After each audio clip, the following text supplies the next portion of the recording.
کہ آپ کے اس دنیا میں آنے تک تو ہم انبیاء کو 1.25 لاکھ نبیوں کو بھیجے، اور ان نبیوں نے ہمارے محبوب کے آنے کی اطلاع دے کر گویا کہ انسانوں کو اس بات کا احساس دلا دیا کہ 1.25 لاکھ نبی جس پیغمبر کا اور جس نبی کا تعارف کروا ان کی عظمت کا عالم کیا ہوگا۔ اس لیے اللہ تبارک و تعالیٰ کی قدرت اور اللہ تبارک و تعالیٰ کی منشا ہی اس کائنات میں تخلیق کائنات کیے ہے کہ اللہ کے پاس جو اپنے محبوب کی محبت کا اظہار، اللہ تعالیٰ کے پاس اپنے محبوب کی عظمت کا جو مقام ہے وہ انسانوں پر ظاہر ہو جائے، اور اصل معرفت اللہ تبارک و تعالیٰ کے پاس اپنے بندوں کی خدا کی معرفت نہ خدا کو کوئی اپنے سر کی آنکھوں سے دیکھ سکتا ہے، نہ خدا کو چھو سکتا ہے، نہ خدا کو پہچان سکتا ہے۔ یہ تو انسانوں کے بس کی بات نہیں ہے۔ ان معاملات کے اندر تو انبیاء اکرام علیہ السلام بھی اللہ نے جتنے اختیارات عطا فرمائے تھے اس سے زیادہ کی انہوں نے دعا بھی نہیں کی، اور جن نبیوں نے دعا یا چاہت کے معاملے میں اس معاملے میں آگے بڑھے تو اللہ تبارک و تعالیٰ نے ان کو اس دنیا کے اندر میں ان چیزوں سے روک دیا کہ کہا کہ یہ حد ہے، اگر اس حد سے آگے کا مطالبہ تم نہ کرو۔ موسیٰ علیہ السلام نے خواہش کی کہ اللہ نے تجھے دیکھنا چاہتا ہوں، تو نے مجھے کلیم اللہ بنایا، تو کلام کرتا اور میں سنتا ہوں، تو میری خواہش ہے کہ میں مجھے سمیع اللہ بھی بنا دے، بصیر اللہ بھی بنا دے۔ موسیٰ علیہ السلام نے خواہش کی کہ تیرا کلام سنتا ہوں تو مجھے سناتا ہے، میں جواب دیتا ہوں تو سنتا ہے، میں پوچھتا ہوں تو بولتا ہے۔ کلیم اللہ اللہ نے بنایا تھا۔ اب اللہ نے کلیم اللہ بنایا، لیکن موسیٰ علیہ السلام نے بصیر اللہ بننے کی درخواست کی کہ میں دیکھنا بھی چاہتا ہوں تجھے، تو کہا کہ نہیں، اس لیے کہ میری سنت نہیں ہے یہ۔ کیوں؟ کہ میں نے تمہیں نبوت اس لیے عطا کی ہے کہ میرے تمہارے نبی بنانے کا اور کائنات کے نظام کے چلانے کا مقصد نبوت کا سلسلہ بھی نہیں ہے، بلکہ میرے محبوب کی تعارف، میرے محبوب کی پہچان ہے۔ تمہاری نبوت کا تقاضا یہ ہے کہ تم انسانوں کے سامنے تعارف کروا دو کہ اللہ نے مجھے پیغمبر بنایا ہے، لیکن میں بھی پیغمبر ایسا ہوں کہ اگر میرے زمانے میں وہ آخری نبی آ جائے جن کی نسبت اللہ تعالیٰ نے راست تم کو مجھ کو عطا فرمائی، دو جہاں کے مالک محمد رسول اللہ صلی اللہ علیہ وسلم۔ موسیٰ علیہ السلام نے علی الاعلان قوم کے سامنے کہا کہ وہ آنے والے ہیں اور ایسی عظمت والے ہیں کہ اگر وہ میری زندگی میں آ جائے تو مجھے بھی ان کا کلمہ پڑھے بغیر میری نجات نہیں ہو سکتی، مجھے سرنڈر ہو جانا پڑے گا۔ ایک نبی سے اپنی نبوت کے مقام کے معاملات میں اظہار مصطفیٰ اور عظمت مصطفیٰ پر نبی کو اللہ تعالیٰ حکم دے رہا ہے۔ اچھا، موسیٰ علیہ السلام کو پیغمبر کس نے بنایا تھا؟ اللہ نے۔ لیکن یہ کون سی شان ہے کہ پیغمبر بنایا انسانوں کے سامنے خدا کی پہچان کروانے کے لیے، لیکن انہی کی زبان مقدس سے دورات کے ذریعے سے موسیٰ علیہ السلام کو اللہ تبارک و تعالیٰ یہ فرما رہا ہے کہ پیغمبر تو میں بنایا ہوں، میں بنی اسرائیل کا تم کو نبی بنایا ہوں، لیکن تم اعلان کیا کرو کہ میری بھی نبوت ہے تو کسی کے صدقے میں ہے۔ مقصد رب کا میری نبوت نہیں ہے، میری مجھ پر تورات کا نازل ہونا نہیں ہے، بلکہ مقصد اللہ تعالیٰ کا کچھ اور ہے جس کے اظہار کے لیے میں تمہارے لیے نبی بنایا گیا ہوں۔ سمجھ آ رہی بات؟ اور وہ مقصد کیا تھا؟ موسیٰ علیہ السلام کو اللہ تبارک و تعالیٰ نے کہا کہ اے موسیٰ، اپنی قوم کے سامنے، چونکہ موسیٰ علیہ السلام نے اللہ تبارک و تعالیٰ سے چونکہ شرف کلام نصیب ہوا تھا، کلیم اللہ اللہ نے بنا دیا، تو اب اس نعمت کے بعد میں اس لیے حق کی راہ کے اندر میں خدا کی طرف سے کوئی نوازش ہو تو اس راہ کے اندر میں نوازش کے راستے پر خطرہ بڑا ہو جاتا ہے کہ اس سے آگے کی اپنی چاہت پیدا کر دے۔ بشارتوں میں ہم نے اولیاء کو دیکھا ہے، نہیں مشاہدے میں بھی ہم دیکھنا چاہتے، نہیں خواہشوں کو نہ ہو۔ یہاں پر قناعت آ جانا چاہیے کہ وہاں پر ہم اپنی ذات کی قابلیت کی بنیاد پر یہ ہمارا معاملہ نہیں ہے، بلکہ یہ تو عطا اور نوازش ہے۔ اور وہاں پر یہ سمجھ لینا چاہیے اہل طریقت کو اور وابستگان کو کہ ہم تو اس کے بھی اہل نہیں تھے، چہ جائے کہ اس سے آگے کی خواہش، اچھا آگے کی خواہش اگر دل میں تمنا پیدا ہوگی، اگر وہ پوری نہیں ہوئی تو وہاں پر رک جائے گا، اٹک جائے گا، وہ کیا ہو جائے گا؟ رک جائے گا، اٹک جائے گا۔ اس لیے حق کی راہ کے اندر میں، راہ طریقت کے اندر میں خواہشات نہیں چلتی، کیونکہ خواہشات جب پیدا ہو جاتی ہے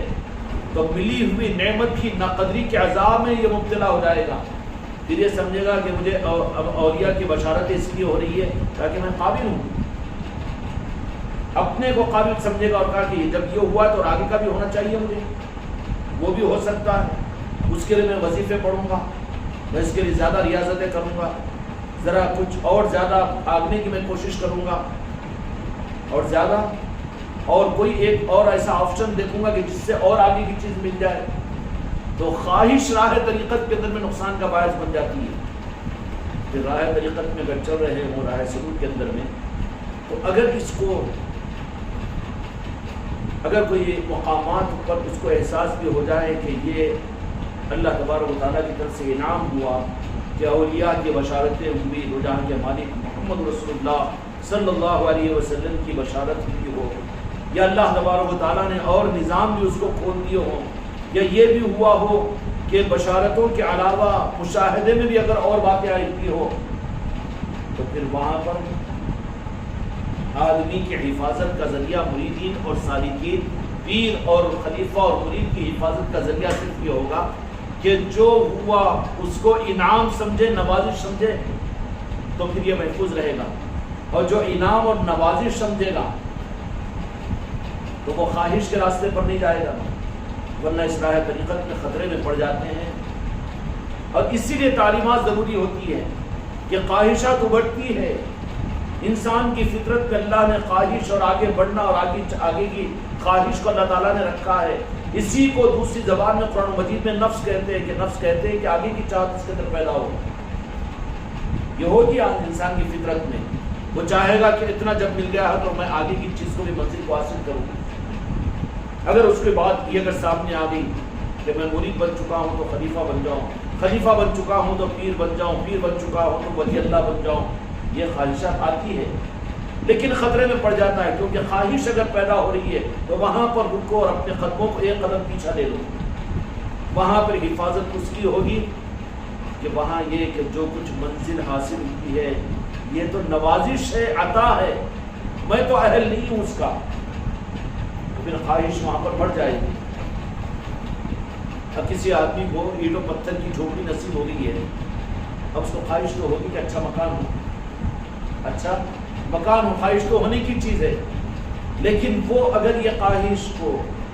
اب اچھا مکان ہو میں کیسا بناؤں،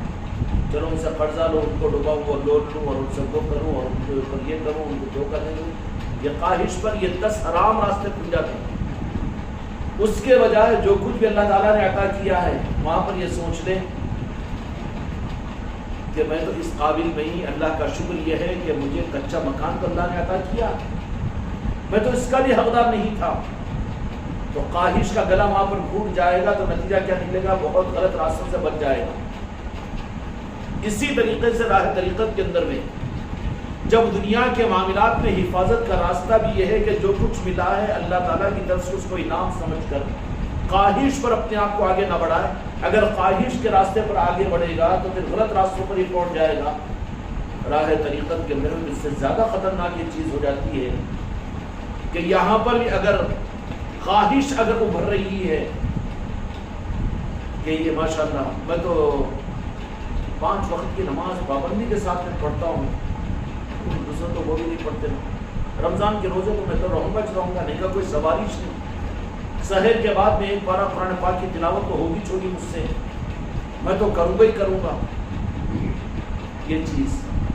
اب اس کو آدمی اللہ کی نوازش اگر سمجھے گا، نوازش سمجھے گا تو نوازش کے سمجھنے کی بنیاد پر وہاں پر اس کا ذہن وہاں سے ہٹ جائے گا کہ اللہ جتنی توفیق دے اتنا میں کر سکوں گا، اللہ جتنی توفیق دے،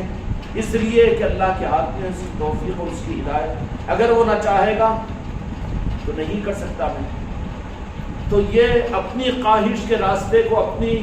قابلیت کی طرف میں جوڑ کر کہ میں کروں گا، میرے اندر میں ہمت ہے، میں تہجد بھی پڑھوں گا، قرآن بھی پڑھ سکتا ہوں، تقریر پارے پڑھ سکتا ہوں، میں لوگوں کو پیسہ بھی خرچ کر سکتا ہوں اور میں وہ بھی کروا سکتا ہوں، میں یہ بھی اپنی ذات کی بنیاد پر سوچے گا اگر رب ناراض ہو جائے تو یہ پھر فرعون بنتا چلا جائے گا، اطاعت کے راستے پر فرعون بن جائے گا کہ میں کر رہا ہوں، میری وجہ سے خانقاہ چل رہی ہے، میری وجہ سے مسجد چل رہی ہے، میری وجہ سے پیری مریدی چل رہی ہے، میری وجہ سے میں نماز پڑھ رہا ہوں، میری وجہ سے میں دین پر چل رہا ہوں، تو میری وجہ سے یہی تو میرا تھا جس کی وجہ سے اللہ نے کافر بنایا فرعون کو، یہ مسجدوں میں رہ کر خانقاہوں میں رہ کر کافر بن جائے گا، فرعون بن جائے گا۔ اور یہ چیز کیوں ہوئی؟ خواہشات کے معاملات میں آگے بڑھا کہ جب یہاں پر اتنا ہے تو ذرا اور آگے جا کر دیکھوں کہ کیا ہوگا۔ اپنی خواہش کی بنیاد پر آگے کا قدم اٹھاتا ہے اللہ کے فضل کے بغیر، تو پھر آگے جا کے خطرناک خدا کی ناراضگی کی کھائی ہوتی ہے جس میں یہ گر جاتا ہے، جہاں پر شیطان اس کو پکڑ لیتا ہے، پھر یہ باہر نکل نہیں سکتا۔ تو پھر صحیح راستہ کیا ہے؟ راہ طریقت پر چلنے والوں کے لیے بھی اگر آگے کی خواہش اگر پورا ہو رہی ہو تو فوراً یہ کہ میں کہاں ہوں قابل کہ میں خانقاہ کو اگر اللہ کا ذکر کروں، میں کہاں ہوں قابل کہ اللہ تبارک و تعالیٰ مجھے عشاء کی نماز میں اپنے پیشانی کو اپنے سامنے جھکانے کا مجھے موقع دے، میری قابل کہاں ہے؟ وہ تو خدا کا فضل ہے۔ خدا کے فضل پر، خدا کے انعام کے اوپر نظر کر کے اپنی خواہش کو وہاں پر ہٹا دے بازو، تو وہ محفوظ رہے گا، وہ محفوظ رہے گا۔ ورنہ خواہش میں تو پھر آدمی آگے بڑھے گا اور پھر ان راستوں کو اختیار کرنے کی کوشش کرے گا کہ خطوات الشیطان انہ لکم عدو مبین، جو ان راستوں پر، خواہشات کے راستے پر یہ چلنا شروع کر دے گا تو کیا ہوگا کہ شیطان اس کو نورانی حجابات کے ساتھ میں اس کے روح کو غلط کرنا شروع کرے گا، گلیوں میں لے کر بھٹکنا شروع کر دے گا۔ جب یہاں پر ہے تو مرید کے مرید رہیں گے، خلیفہ تو بن نہیں سکتے، خلیفہ بن گئے ہیں تو پھر ہم تو پیر بن ہی نہیں سکتے، یا پھر یہاں تک ہمارا نظام ہے تو پھر بولے بشارتیں تو ہم کھل کر ہو ہی نہیں سکتی، یا پھر اولیاء سے تو بات ہو ہی نہیں سکتی، اور یہ تو آگے کی ڈگری ہم کو تو مل ہی نہیں سکتی، یا پھر اور پھر ہاتھ پکڑ کر گلے میں ہاتھ ڈال کر پھر اس راستے کے اوپر لے جائے گا کہ لوگوں کو بھی فیض پہنچانے کے لیے، لوگوں کی دکھ درد کے واسطے بھی ہم بھی کچھ پھونک مار کر پانی پر دے دیں، اور کچھ انہوں ہی کیوں وہی کیوں، بلکہ ہم بھی تو ہے نا، ہم بھی تو کلام پڑھ سکتے ہیں، انہوں تو خالی کچھ بھی نہیں پڑھتے، 2 منٹ میں خالی دیکھ کر یوں کر کے دے دیں گے، لیکن ہم تو سورہ مزمل کا عمل کر کے پڑھ کے دیں گے۔ پھر درمیان میں ایک مل جاتا ہے کیا کہ 40 دن بیٹھ کے سورہ مزمل مصلی پر بیٹھ کر پڑھ لو، موکل حاصل ہو جاتا۔ ارے ان کے پاس تو موکل بھی نہیں، ہمارے پاس ہم تو یہ بھی کر سکتے ہیں، ہاں وہ ذرا یہ کر لو، اس کے پیچھے ذرا آگے پیچھے درود شریف بھی پڑھ لینا اور ویسے طریقے سے پڑھ لینا، اور اتنے مہینے تک گوشت نہیں کھانا، پیاز کھانا، وہ کھانا۔ اب اس میں آدمی کی خواہش، اب کیا خواہش پیدا ہو جاتی ہے؟ اس سے زیادہ اثر ہمارے اندر پیدا ہو جائے گا، اس سے زیادہ اثر پیدا ہو جائے گا۔ پھر کیا کرے گا؟ پھر اس سے زیادہ اثر جب پیدا ہوگا تو لوگ ہم کو بھی کچھ سمجھنا شروع کریں گے، پھر ہماری بھی پیر پرستی دنیا میں ہونی شروع ہو جائے گی، لوگ بھی عزت کے ساتھ میں ہم کو مسافہ کرنا شروع کریں گے، اور پھر آہستہ آہستہ جیبہ بھرنا شروع کریں گے اور اچھا خاصا دھندا چلنا شروع ہو جائے گا۔ پھر بھی ہم ایک آدھ پلاٹ لے لیں گے، یا پھر 5-10 ایکڑ کسی کا فروخت میں کچھ تو بھی کیا تو یہ ہو گیا، اب اس کو بول دیں کہ وہ تیرے لیے تو بس یہ ہے، ہاں کہ 3 ایکڑ زمین کو دلا دے، تیرا کام بن جائے گا اور وہ ہو جائے گا، بنانا تو تیرے ہاتھ میں، اللہ میاں بول تو دیا ہوں، اللہ تعالیٰ ہوتا ہے اچھا، کیوں جیسا گمان ویسے فیصلے ہو جاتا کہ نہیں ہوتا، وہ تو بچائے گا، لیکن یہ تو گیا نا، خطرے میں پڑ گیا، اس کا ناڑا تو کھل گیا، اللہ کی نگاہ سے تو گر جائے گا یہ، اولیاء کی نگاہ سے تو گر جائے گا یہ تو، اب چاہے کچھ بھی بن جائے، کیا بھی بن جائے، لیکن پھر یہ مخلوق کا بندہ بن جائے گا، اب اللہ سے اور رب سے یہ کٹ جائے گا، خدا کی نظر سے گر جائے گا، ساری دنیا اس کی وجہ سے جنت میں چلے جائے اور یہ اگر جہنم میں چلے جائے تو یہ سب سے بڑا بیوقوف نہیں ہے۔ جہنم سے مراد وہ انگاروں والی نہیں، بلکہ جہنم اصل کیا ہے؟ خدا کی ناراضگی سب سے بڑی جہنم ہے، جہنم سے بڑی جہنم اللہ کی ناراضگی ہے،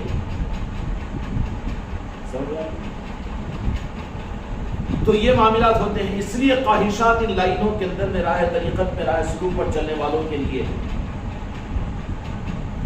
نقصان دہ ہو جاتی ہے۔ پھر وہاں کیا سمجھنا چاہیے؟ اپنے کو بچانے کا راستہ کیا ہے؟ اپنے کو بچانے کا راستہ یہ ہے کہ جو کچھ بھی ہوا، جو استقامت، جو کچھ بھی اللہ تعالیٰ نے توفیق دی، اس کو اپنے کو اس کا اہل نہ سمجھے، یہ تو نوازش ہے، یہ تو کرم ہے، یہ تو نسبت ہے جو سمالی بھی ہے، یہ تو عطا ہے، یہ تو عطا ہے۔ اب کسی غریب اور فقیر کو دیکھ کر آپ نے اٹھا کر 500 روپے کی نوٹ دے دی، انہوں نے اچھا جو خوب ملا کیا تھا، اب بتائیے 500 نوٹ کیوں دے، 2000 کی نوٹ دو، کیا 500 دے رہے تم؟ اچھا دے تو ان کو 500 کی نوٹ ملے، چلا نکل، کام کری چھوڑنے کی نہیں چھوڑے، خواہش کا تجھے حق کہاں ہے؟ دے سکتا تھا 10 روپئے بھی دے کر تجھے ٹرکا سکتا تھا، بڑھا سکتا تھا، لیکن سخاوت کے اظہار کے لیے 500 دے دیا۔ اب انہیں سمجھا کہ نہیں، بغیر بولے 500 مل گئے تو مانگنے پر تو 2000 ملتے ہی ملتے۔ راہ طریقت میں مرید بن کے دعائیں قبول ہونی شروع ہوگی، بشارتیں دکھنا شروع ہوگی، کچھ لوگوں کی عقیدت اور عصمتیں ملنا شروع ہوگی، اور لوگ بشارتوں میں سنائیں کہ تم بھی بشارت میں دکھ گئے، تم کو بھی میں اجمیر شریف میں دیکھ لیا، اور تم بھی مدینے کی جالی کے پاس میں نظر آ گئے، پھر فلاں اولیاء کے آستانے پر نظر آ گئے۔ تو اب انہیں سوچا کہ نہیں، اب تو نوازشوں کا دروازہ تو اپنے لیے کھلا ہوا ہے، لہٰذا نمبر آگے کا مارنے کے لیے، آگے کا نمبر مارنے کے لیے موقع مل گیا ہے تو ذرا کر لو نا۔ نہیں، وہ تو ان کی مرضی پر، تجھے تو تھی ضرورت 10 روپئے کی، لیکن دیتی ان کی ثقافت کی بات یہ تھی کہ 500 روپئے، لیکن اس میں حرص داخل ہوگی اس کی کہ جب 500 اپنی مرضی سے دیے تو ہم تقاضا اگر کریں تو 2000 بھی مل سکتے ہیں۔ اپنے آپ کو سنبھالنا ہے، راہ طریقت میں اہل شریعت سے زیادہ اپنے آپ کو خطرات میں محسوس کرو۔ یہاں پر قدم قدم پر ہے منزلیں، قدم قدم پر ہے منزلیں، چلنے کا راستہ شریعت کا ہے، وہ خطرات کم ہیں۔ طریقت کا نظام ہمت ہے تو یہ چڑھنے کا راستہ ہے یہ، اور چڑھنے میں رکنا نہیں جمتا، ٹھہرنا نہیں جمتا، سستانا نہیں جمتا، رکنا نہیں جمتا، رکا کہ پیچھے نیچے گرا۔ یہاں پر تو ہمت کے ساتھ، ہاں یہ بات ہو سکتی ہے کہ ہمت اگر ساتھ چھوڑ دے تو ساتھ چڑھنے والے رحم کھا کر ایک آدھ کوئی پہلوان پیچھے ہے نا تو انہیں کاندھے پہ ڈال کے لے کر چڑھنا شروع کر دیتا پھر، یہ تو ہو سکتا ہے۔ یہاں پر پیر سے لے کر غریب نواز تک نے پنجتن پاک تک ایسے ایسے پہلوان ہیں جو ان میں کا ایک ایک پہلوان 1000 دنیا کو سنبھال سکتا ہے۔ تم میں کیا، میری تمہارے نظام کی بات کیا ہے؟ عرش الہی پر پہنچا سکتے ہیں۔ ایسے نظام یہاں پر اولیاء کے تصرفات کے موجود ہے کہ ایک لمحے میں ایک ارادے پر 1 کروڑ کامل اولیاء بنا سکتے ہیں۔ اولیاء کوئی ٹینشن کی بات نہیں ہے، لیکن انہیں بولا کسی کے منوں میں منت کیوں رہو، اپنا بھی سیلف، اپنی بھی قابلیت، اپنا بھی کچھ معاملہ، اپنی وجہ سے یہ خطرہ ہوتا ہے کہ چلنے والے بولیں گے کہ بھائی ذرا میری مدد کرو نا، میرے کو دم چڑھ رہا ہے، تو تم ساتھ میں لے کر چلو، تو ہو سکتا ہے بعض والا پہلوان آ جانا، بیچ میں پہلوان مل جاتے نا۔ اور ہے ہی یہ پہلوانوں کا راستہ ہی ہے۔ کون سا راستہ ہے راہ طریقت؟ بزدلوں کا راستہ نہیں، ایو اما کیسا بول کے بولنے والے کا راستہ نہیں ہے۔ یہاں پر تو آخری ہمت والوں کا، اور پھر نا امیدی کا سوال نہیں۔ یہاں پر اقدام کو سوچنے والے ہوتے ہیں، انجام کو سوچنے والے نہیں ہوتے۔ میں تو اونچے پہاڑ پہ کیسا چڑھوں گا، وہ کیسا ہوں گا، انہوں وہ تو چل جا رہے، میری تو کمر درد، میری تو گھٹنے درد نہیں، میرے کو ہمت نہیں، اپنی ذات کے اوپر سوچ رہا ہے۔ ایڈ لگائی پار ہوگا، دیکھ رہا ہے کہ خدمے مل رہے تو پیچھے والے ایسے ہمدرد ہوں گے کہ تیرا بھائی تجھے اپنے کاندھے پر لے کر چل، منزل میں پہنچنا ہے۔ ان کی مدد ہوگی اور وہ ان کے سپورٹ پر منزل پر پہنچے گا، کوئی منزل سے کھوٹا نہیں ہوگا۔ یہاں پر راہ طریقت کے اندر میں صحیح نیت کے ساتھ میں چلنے والا مرید کبھی نامراد ہوتا ہی نہیں ہے۔ جو راہ طریقت میں نامراد ہوتے ہیں وہ اپنی بدنیتی کی وجہ سے، اپنے کو کچھ سمجھنے کی وجہ سے، یا اپنا کمال کو داخل کرنے کی وجہ سے۔ اس لیے یہاں پر یہ تقابل نہیں چلتا کہ نہیں ہم تو پرانے ہیں، ہم تو بہت کیے ہوئے ہیں۔ کیا کیے ہوئے ہیں؟ کرنے کے معیار کے اعتبار سے 0 پوائنٹ پر بھی نہیں ہے کرنے کا معاملہ۔ یہ طریقت کا نظام کتنی راتوں میں الٹا لٹکے اور کتنے مہینوں تک اپنی گودڑی اپنے کاندھے پہ ڈال کر جنگل جنگل میں گھومے، پنکھوں کے نیچے کرنٹ نہیں رہا تو سونا مشکل ہے۔ مچھروں کے ڈر کی وجہ سے پریشانیاں بڑھ جاتی ہے، تو پھر کرنے کا نظام اصلاح کے اندر جس پر ملنے کا نظام تھا، کرنے میں تو کچھ بھی نہیں، ہم صفر میں بھی صفر نہیں ہے، مائنس ہی مائنس میں ہے، اس کے اوپر بھی سینا ضروری ہے کہ ہم تو کرنے ہیں، ہم تو پرانے ہیں نا، ہم ہی تو تم کو مرید بنائے سو ہے نا، نہیں، یہاں پر یہ سوچنا پھر خطرے میں ڈال دیتا ہے، نتیجہ کیا نکلتا؟ اس لیے اصلاح کے اندر میں بکمال وہ لوگ ہوتے ہیں کہ اگر ان کو اصلاح کے اندر میں رہبری جونیئروں سے نہیں، کم ظرفوں سے اور پاگلوں سے اگر ملتی ہے تو ان سے بھی یہ سبق لینے کی کوشش کرتے ہیں، نہیں بھائی ہم تو پیر ہے لیکن تم ہمارے مرید ہے، لیکن بتاؤ کچھ اچھی بات، اصلاح کے معاملات کے اندر وہ مکاری کے لیے نہیں پوچھے گا بلکہ رہبری کے لیے پوچھے گا، اس لیے کہ فیضان ان کی طرف سے آ رہا ہے۔ اس لائن کے اندر میں نوازنے والوں کے نظام کچھ الگ ہی ہوتے ہیں، نوازنے والوں کے، اور وہ لوگ انجانے میں آتے ہیں امتحان کے لیے،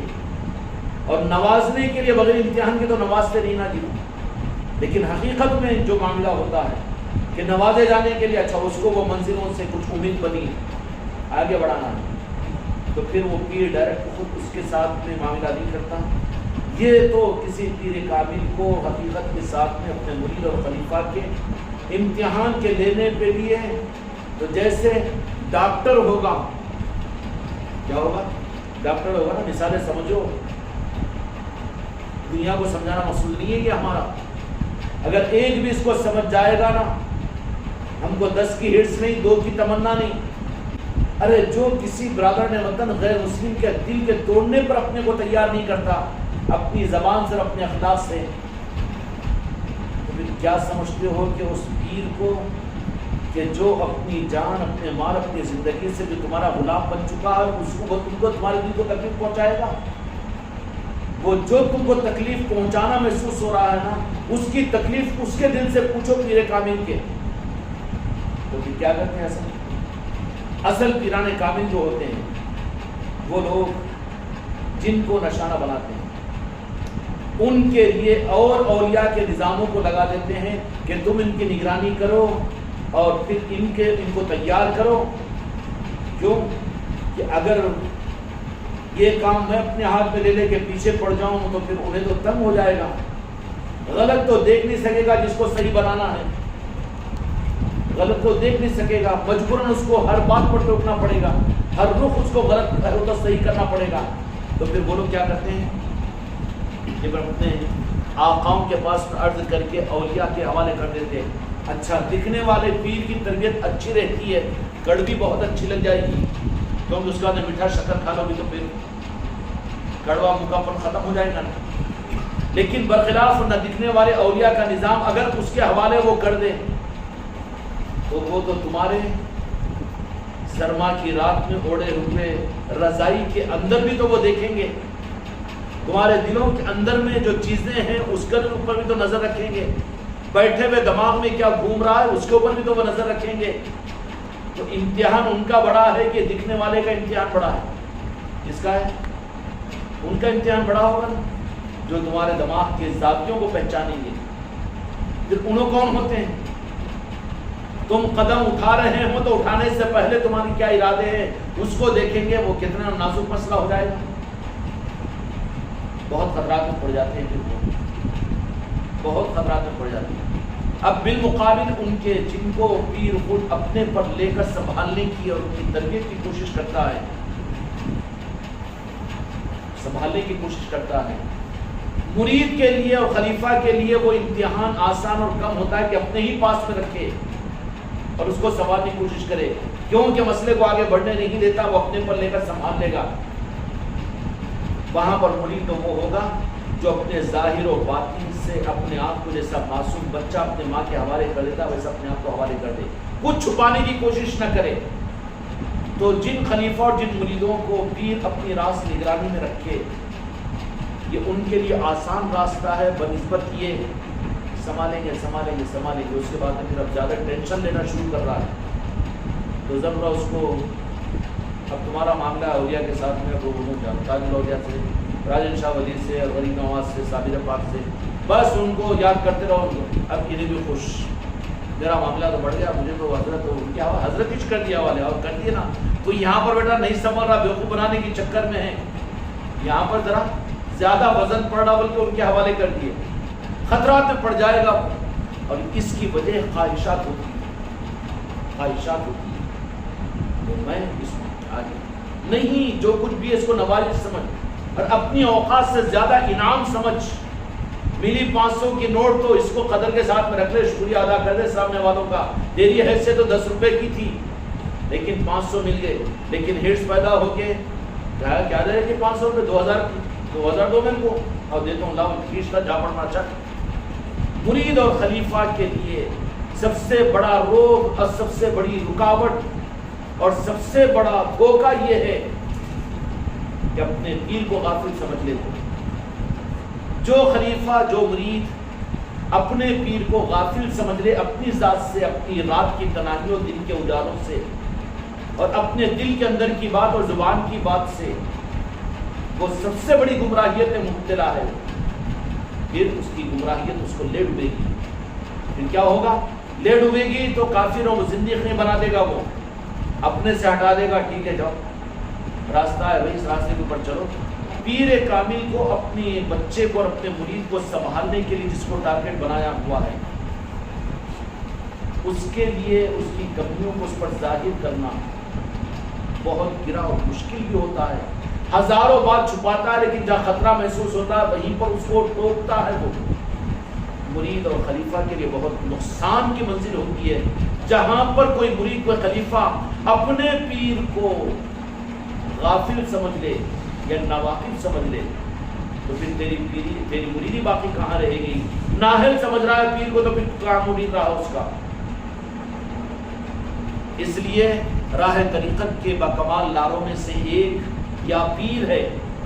یا پیر وہ تو خالی راگ نکالنے کا یا پیر نہیں رہتا. یا پیر کا مطلب حقیقت کی صورت میں اپنے پیر کو بھی اس کے تصرفات کو بواسطے نعرہ پاک مصطفیٰ پنجتن پاک اور اولیاء اور اوپر کی نسبتوں کے وہ پیر کو اپنے پیر کو ہر جگہ حاضر و ناظر سمجھے. یہ نظام غفلت والوں کا نہیں ہوتا بلکہ حاضر باش ہوتا ہے. وہ مرید اور وہ خلیفہ بھی یا پیر کہے تو اس استحضار کے ساتھ میں کہ میرا پیر, اب شریعت کی رعایت کرنی پڑتی ہے, شریعت کی رعایت کرنی پڑتی ہے. ورنہ اب میرے آقا دو جہاں کے مالک ہی کے حاضر و ناظر کے بارے میں بحث کریں بدعقیدے تو تم اور کتنے بڑے گمراہ ہو جائیں گے. نہیں, نظام الگ ہے. یہ سید جنید بغدادی رضی اللہ تعالیٰ عنہ, غوث العظم, غریب نواز, یہ کامل پیران کامل کے تو یہ سارے نظام ہیں کہ وہ جن کو اپنی نظروں میں لے لیتے ہیں ان کو اپنی نظروں کے سامنے رکھتے ہیں, ان کے ظاہر و باطن کو اپنی نظروں سے دیکھتے رہتے ہیں. سیدنا جنید بغدادی رضی اللہ عنہ کے 300-350 میل دور کے اوپر خلیفہ تھا. بند کمرے کے اندر میں دل کے اندر کچھ ارادہ ہوا تو فوراً نسبت کو کھینچ لیا. 3-4 دن چہرہ پورا بدل گیا, کمرے کے باہر نہیں نکلے, خنزیر کی صورت بن گئی چہرہ. لوگ عقیدت مندوں کے اندر میں زیادہ مریدہ جمع ہو گئے, عقیدت مندوں میں سلسلہ بڑھ گیا. اب اس کی حماقت میں آ گئے, پیر سے ذرا محجوب ہو گئے. اب جنید بغدادی سرکار وہاں پر پیر تو پھر اپن بھی خلیفہ تو کیا کچھ کم. تو پھر نتیجہ یہ نکلا کہ 3 دن تک ایک قاصد کو بھیجا. جنید بغدادی رضی اللہ عنہ فجر کی نماز سے پہلے آیا, دستک مارا, اجرے شرمی ہے کہ چہرہ بتانے کے قابل نہیں تھا. باہر لوگوں کے اندر میں 3 دن تک اندر کمرے میں بند رہے. تو کہا کہ نہیں, چہرے کی صفائی ہو چکی ہے, دیکھے تو چہرہ برابر ہو گیا. تو دروازہ کھولا تو سب سے پہلے جنید بغدادی رضی اللہ تعالیٰ عنہ, کون ہے خانقاہ والوں, تم مولویوں کی باتوں کو مولویوں کی باتوں کو سمجھنے والے اولیاء کی باتیں سمجھ ہی نہیں سکتے. ابھی تو تم نرسری کے قابل نہیں ہے, کہاں کر بیٹھ گئے ڈگری کے کالج میں. اعتماد کریں گے تو بچ سکیں گے ورنہ نہیں. یا جنید بغدادی رضی اللہ تعالیٰ نے تو جب کھول کر دیکھا تو رونا شروع کیے اور اس میں لکھا سیدنا جنید بغدادی رضی اللہ عنہ کہ اے میرے خلیفہ کہ ہم نے تجھے نظام دیا تھا لیکن تو نے کیا کیا کہ دوسروں کے گناہوں سے اتنی تکلیف نہیں ہوتی جس کے وسوسے میں پیدا ہونے سے ہم کو تکلیف ہوئی. اور کیا تو نے اپنے اس احساس سے گناہ کے تصور کی وجہ سے جو نحوست بھی تیرے چہرے کو دھونے پر ہم کو لگا دیا تو نے؟ پیر غافل نہیں ہوتا، راہ طریقت میں باکمال بننے کا اپنے کو معصوم بنائے بغیر چارے کار نہیں ہے، بچ نہیں سکتا وہ، ورنہ پھر ان کو بازو لگانے کے ہزاروں راستے ہوتے ہیں۔ سمجھ آ رہی ہے؟ اس لیے مرید اور خلیفہ کے لیے بڑا نقصان دہ وہ مقام ہوتا ہے جہاں پر اپنے پیر کو وہ غافل سمجھے۔ سرکار جنید بغدادی رضی اللہ عنہ کا وہ خلیفہ بھی ذرا تھوڑا سا غافل سمجھ گیا تھا کہ حضرت تو 300-350 میل دور ہے، نہیں کلک ہو گیا فوراً، پر انتظام بھی وہی کیے، گھوڑے پر بھیجا اپنے خلیفہ کو